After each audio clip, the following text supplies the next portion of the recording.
สบายดีทุกคนเมื่อนี้สิพาทุกคนมาหากระปูเด้อทุกคนเด้อกระปูน้ำของทุกคนกระปูเล็กน้ำของเมื่อนี้ก็มากับหลานเด้อเหมือนน้องพึ่งอันนี้คือทางลงของเด้อทุกคนต้นสำสานี่มันลงจะโดดแล้วบ่นี่หมักขามนี่ก็ขึ้นมาจากเก็บเนาะว้าเสือซานที่สิลงทางไหนวะมันโง่ยจะโดนบกกสับสานี่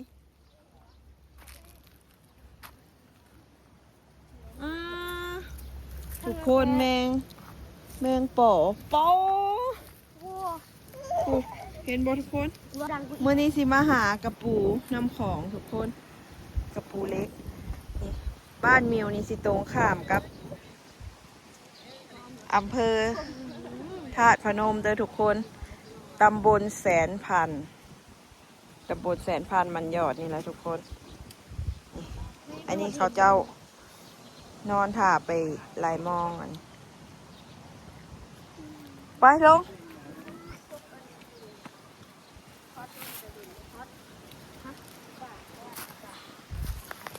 ป้าทางลงคือสั้นเถอะวะ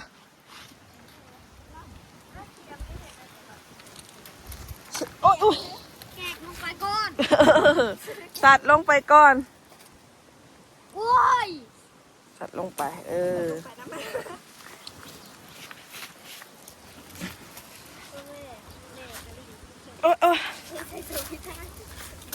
าโน่ไลฟ์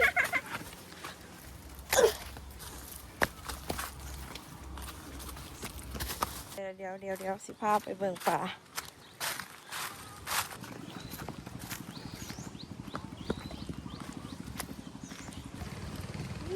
พูน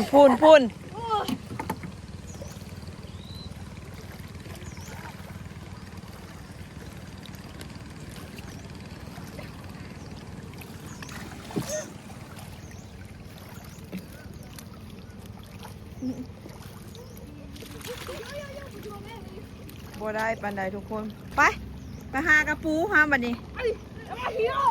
เสียมได้สะมาลุ้นน้ำกันเด้อว่าสิได้จักโตมื้อนั้นไปคุดกระปูอยู่ทงก็ได้มาพอกินทุกคนมื้อนี้มาหากระปูน้ำของทุกคนอันเด้พึ่งเห็นแล้วเบิ่งก็มันสิได้อยู่บ่นี่มันสิมีอยู่บ่เดี๋ยวได้ทุกคนนี่ทุกคนเฮือเพิ่นแตกเพิ่นยังเฮือแตกแล้วอยู่ในนี่แบบนี่ทุกคนเดี๋ยวเห็นหูกระปูแล้วอันนี้หูยังใหม่ๆอยู่นี่ทุกคนตรงนี้ก็แม่นนี่เดี๋ยวมิวสิคุดให้เบิ่งเด้อนี่ทุกคนขุดลงมากับบ่ได้เลิกได้ดีนี่ทุกคนเห็นบ่อโตนี่กระปูนี่จะมีความพิเศษเนี่ยน้อยหนึ่งเด้อพิเศษจังใดหูบ่เพราะว่าเพิ่นน่ะจะโตน้อยแต่ความมันความแซ่บโอ้ยเจ็บทุกคนแต่ความมันความแซ่บของเพิ่นนี่สุดยอดเลยเอาข้องมาใส่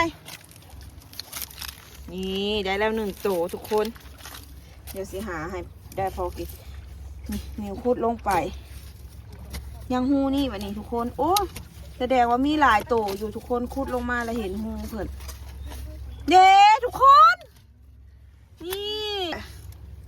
กลางคืนแล้วเพิ่นลงน้ำทุกคนเลยเอามาก้านเอานี่จะได้ดีกว่าสิบริคุดนะทุกคน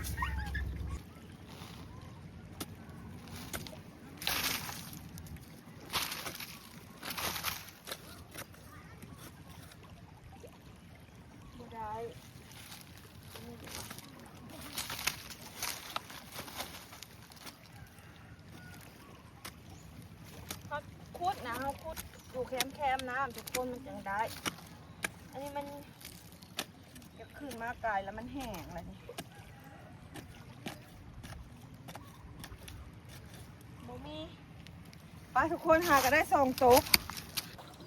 ทุกคนมึงเริ่มมิวสิง่ายหินน้ำนอกก้อนใหญ่ๆนี่ได้บ่ถ้ามิวง่ายขึ้นได้นี่ กระปูจะอยู่ในนี่คิดว่าเพราะว่าเคยหาย้อนไว้ตอนสมัยยังน้อยนะทุกคนนิวเคยหากับมางัดเอาแบบนี้แหละ1 2 3เอ้ยบ่มีกระปูเอาเป็นไปได้แนวใด เขียนน้อย มีแต่ขี้คันคากน้อยบ่แม่นขี้อ่ะเอาลงไว้คือเก่าโอ้ทุกคนมีแต่ลูกขี้คันคากน้อยปะไปหาทางหน้าเอาแม่คล้องหาพอดถือเอาคล้องแล้ว เป็บผูคือบอกว่าเขาดึงกระเป๋าอันนี้ก็ยังส่งโต อืม อยู่ในนี้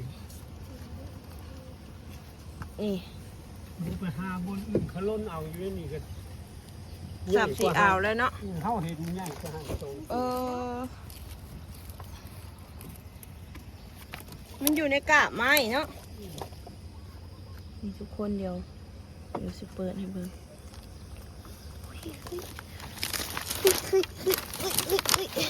อุ้ยมาเอาแล้วแม่พึ่งผูก2-3โตนี่มีแต่โตแม่ไข่ มันจับเลยมันจับเลยคือหลายแท้ นี่เราคิดว่ามันเบิดแล้วพึ่ง ส่งโตบนเขาว่าแย่งเข้าพื้นโคนไม้ตลอด อันนี้มีแต่โตน้อยอันนี้นะ นั่นใหญ่กว่า ยังอยู่ขอนพุ่นแหละ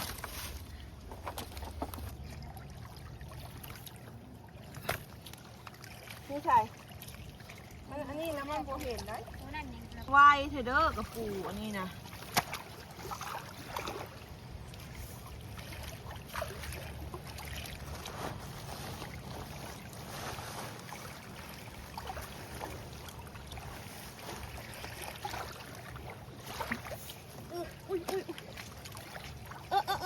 นี่คืออยากโคบใส่แทนไอ้บอก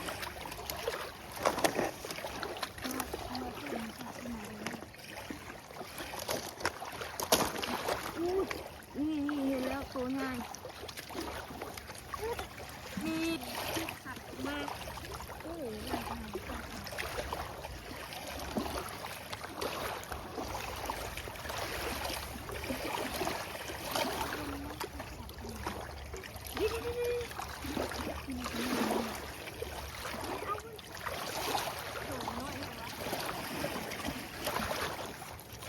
ไปทางหน้าพี่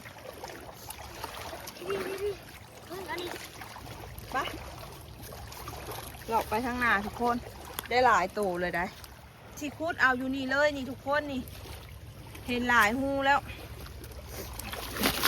เดี๋ยวทุกคนนี่เห็นบ่ได้หลายตัวเติบมาทุกคนมาคุดกระปูทั้งคุดทั้งจกทั้งไงขบกันเลย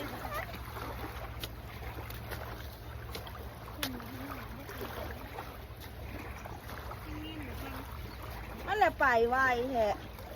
นี่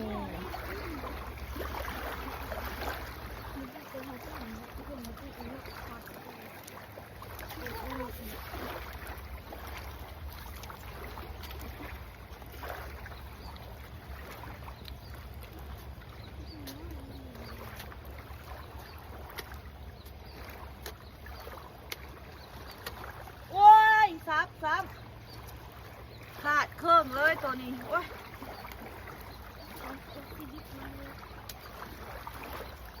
นี่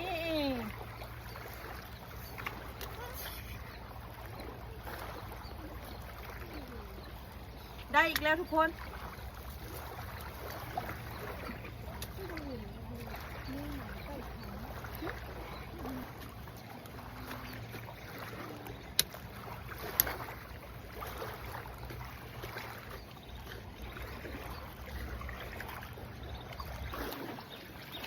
นี่ทุกคนป้ามาขุดมาง่ายเอาในขอนในกาบไม้นี่ทุกคนได้หลายนี่ยูดอนนี่น่ะหลายเติบทุกคนได้หลายตัวแฮะ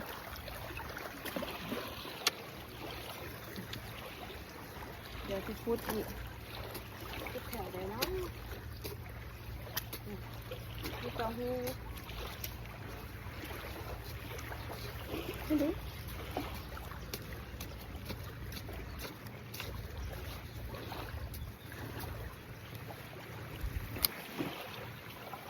นี่นะพี่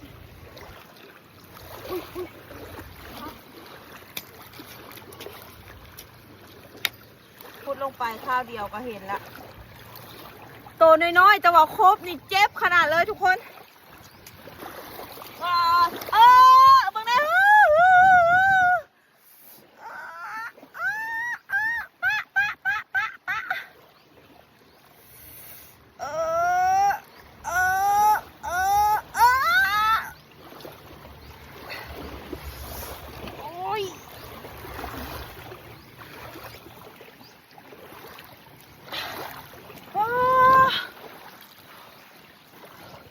ทุกคนตัวน้อยๆเห็นได้จังครบเจ็บแทะมันเลือดออกบอกก่อนเลือดบอกออกทุกคนแต่ว่าเบิ่งห้อยแขวเจ็บหลายเถื่อเลยเด้อโอ้ย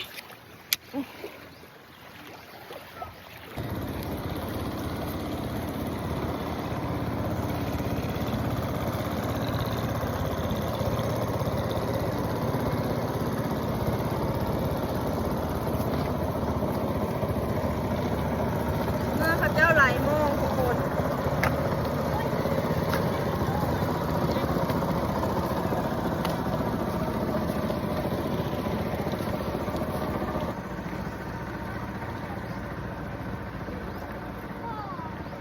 ป้าตัวนี้ไข่เต็มท้องทุกคน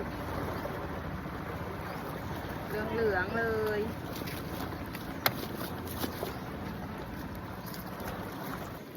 นี่ทุกคนเห็นบ่นี่โตใหญ่ๆนี่ไข่เต็มท้องเลยเด้อจ้าแบบนี้นะไข่เต็มท้องเลยได้บ่ปลายังปลายังปลาสกาง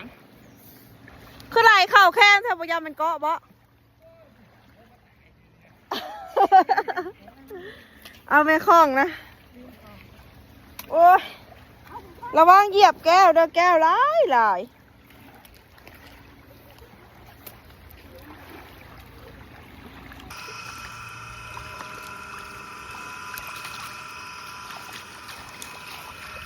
ตัวนี้คุดอยู่แคมน้ำแล้วทุกคน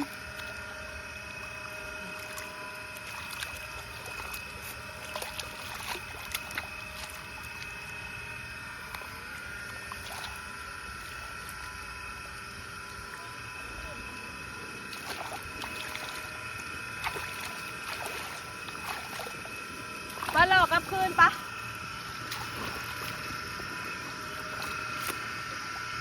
ย่างมากไก่แหละ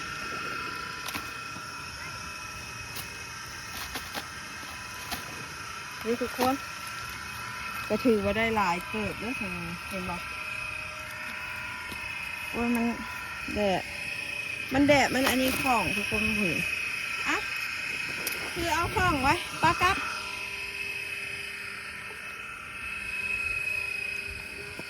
ทุกคนแถวนี้เพิ่นก็มีเด้อแต่ว่าเพิ่นได้อยู่แบบอันนี้เขาเอิ้นเทิงเลยทุกคนอันนี้แคมน้ำถ้าได้อยู่แบบที่แล้วเลิกแล้วเลิกแห้งเลยทุกคนวันนี้มิวกับหลานก็สิเลาะกลับไปทุกคน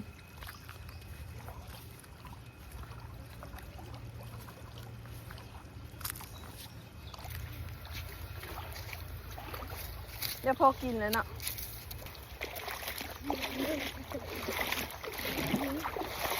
ก็บอกพูดค่ะห่างไอ้กองทุก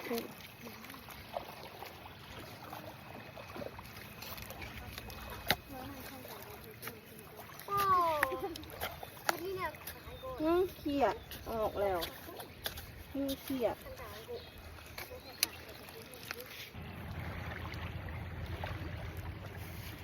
ทุกคน ผลงานหากระปูเล็กน้ำของมื้อนี้ของมิวกับหลานกะได้พอกินเด้อทุกคนนี่โอเคคลิปหน้าพ่อกันใหม่เด้อทุกค